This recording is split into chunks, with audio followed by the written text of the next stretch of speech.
আজকে ছিল দিওয়ালি। আর আজকে খালি দিওয়ালি না, আজকে আরও একটা স্পেশাল দিন ছিল, সেটা হচ্ছে একটা স্পেশাল মানুষের জন্মদিন ছিল। আর আজকে তো আমি তো কোনো তো ট্রিট ছাড়বো না, কিন্তু একটাই প্রবলেম, সে তো অনেক দূরে থাকে, আজকে ট্রিটটা হবেই করে। কোনো ব্যাপার নেই, অনলাইনে হবে ট্রিট। আর সেটা আজকে ট্রিটটা ফাইনাল সে দিয়েই চলো। আর সেটা ছিল আজকে বুলবুলিয়া 3। আর সেটা ছিল আইনক্সে। আর আজকে আমরা তিনজনে মিলে, দিদি, বোন, আমি, তিনজনে মিলে আজকে আইনক্সে চলেছি।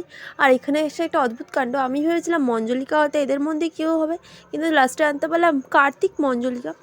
আমি তো পুরো অবাক হয়ে গেছি। এবার আমরা বেরিয়ে যাচ্ছি, আর দেখতেই তো পাচ্ছ যে 3 মূর্তি এক জায়গায় হলে কিছু না কিছু তো একটা হবে। একটা মানে গল্প আছে না, 3টে মেয়ে এক জায়গায় থাকলে কখনো শান্ত থাকে না, ওরকমই অবস্থা হয়েছে। যে সবাই আমাদের দিক তাকিয়েছিল, যে আমরা এত হাসাহাসি করছিলাম, পুরো মলের মধ্যে হই হুল্লোড় মাতিয়ে। আর এবার আমরা বাড়ি চলে যাচ্ছি। আর তার জন্মদিনে তো যাওয়া হলো না, এই জন্য আমরা কী করলাম, আমরা বাড়িতেই একটুখানি ফ্রাইড রাইস আর একটুখানি চিকেন বানিয়ে খাচ্ছি। আর ভিডিওটা ভালো লাগলে অবশ্যই লাইক করো, টাটা, সাবস্ক্রাইব করতে ভুলো না, বাই।